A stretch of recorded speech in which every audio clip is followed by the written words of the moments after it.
अस्सलाम वालेकुम। आज की इस वीडियो में हम सिंथेटिक डिवीज़न को एक्सप्लेन करेंगे कि सिंथेटिक डिवीज़न कैसे होता है।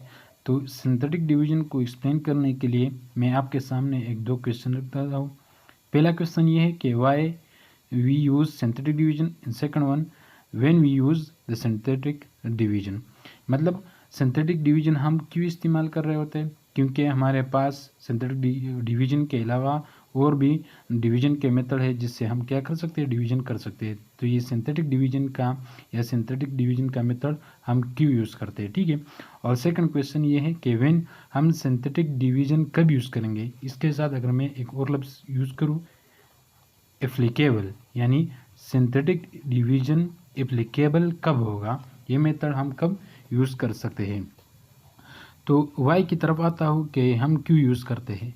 इसलिए यूज़ करते हैं कि आम जो डिवीज़न के मेथड होते हैं वो काफ़ी टाइम कंज्यूमिंग होते हैं, वो हमसे काफ़ी टाइम ले सकता है। कि फॉर एग्ज़ाम्पल मैंने एक एग्ज़ाम्पल लिख दिया है, इसको अगर मैं सिंथेटिक डिवीज़न के अलावा करूँ तो पूरी कैलकुलेशन करनी होती है, इसको सब्ट्रैक्ट करें और ये आ जाए और ये एक्स स्क्वायर का कोएफिशिएंट ख़त्म होना चाहिए। वो पूरा मेथड प्रोसेस है जिससे हमें गुजरना पड़ता है, ठीक है।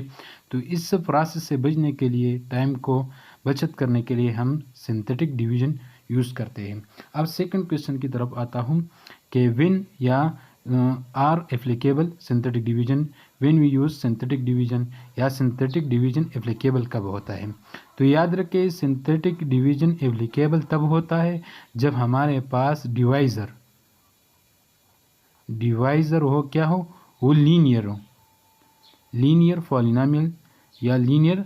वो फॉर एग्जांपल इस केस में ये क्या है, लीनियर है। लेकिन अगर मैं यहाँ ये लिख दूँ कि एक्स स्क्वायर प्लस 1, तो इस केस में ये हमारे पास लीनियर नहीं है। और इस केस में जब हमारे पास डिवाइज़र ये है किसी पॉलिनोमियल का, तो हम सिंथेटिक डिवीज़न यूज़ नहीं कर सकते।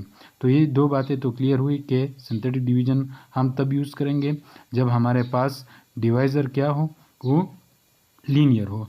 अब आते हैं मेथड की तरफ कि सिंथेटिक डिवीज़न यूज़ कैसे कर सकते हैं हम, ठीक है। फॉर एग्जांपल ये हमारे पास एक पॉलिनोमियल है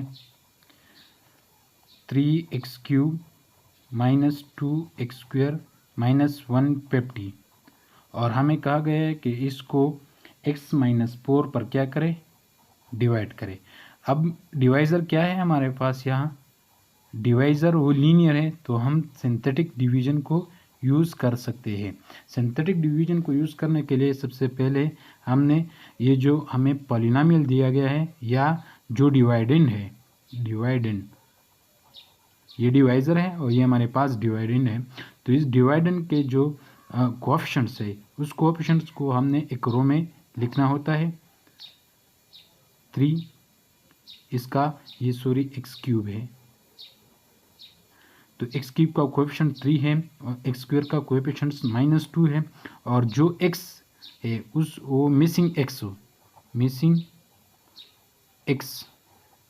उस मिसिंग x की जगह या उस मिसिंग x का जो कोएफिशिएंट है वो हमने 0 लिखना होता है और -150, ठीक है। यह मैंने एक बात बताना भूल गया कि जो x माइनस 4 है, इसको हम इस तरह जनरल फॉर्म अगर मैं इसका लिखूँ तो ये x माइनस r होता है। ज़्यादातर केस में x माइनस a भी हो सकता है, लेकिन मैं यहाँ x माइनस r यूज़ करूँगा। तो r की वैल्यू हमने लिखनी है। r की वैल्यू अगर इसको कंपेयर करूँ तो r की वैल्यू हमारे पास 4 है। इस 4 को आपने क्या करना है, ये लेफ्ट साइड लिखना है, ठीक है। अब आते हैं कि सिंथेटिक डिवीज़न आगे कैसे करना है। तो इसको करने के लिए सबसे पहले हमने थर्ड रो को, ये जो लीडिंग कोएफिशिएंट्स है, लीडिंग कोएफिशिएंट्स क्या होता है, जो सबसे पहले या डिग्री जिसकी ज़्यादा होती है, जिस वेरिएबल की डिग्री हाईएस्ट डिग्री हो, और उसके कोएफिशिएंट्स को हम लीडिंग एलिमेंट कहते हैं या लीडिंग कोएफिशिएंट कहते हैं। तो ये हमारे पास लीडिंग कोएफिशिएंट्स है। इस लीडिंग कोएफिशिएंट्स को हमने थर्ड रो में क्या करना है, कॉपी करना है, यहाँ सिंपली लिखना है। अब क्या करेंगे, इस 4 को 3 से मल्टीप्लाई करें तो 4 मल्टीप्लाई बाई 3 ये हमारे पास 12 के बराबर आता है। इसको क्या करें, सम आउट करें या ऐड करें तो ये हमारे पास 10 के बराबर आ जाएगा। इस 4 को 10 से मल्टीप्लाई करें 40, इसको ऐड करें फिर 40, इस 4 को 40 से मल्टीप्लाई करें तो ये हमारे पास 60 आ जाएगा। इसको अगर मैं सिंप्लीफाई करूँ तो ये हमारे पास 10 के बराबर आया। ठीक है, यह अब ये वो हमारे पास क्वेश्चंस है, ये वो क्वेश्चंस है जो मैंने इस पॉलिनोमियल को इस डिवाइज़र से क्या करें, डिवाइड किया।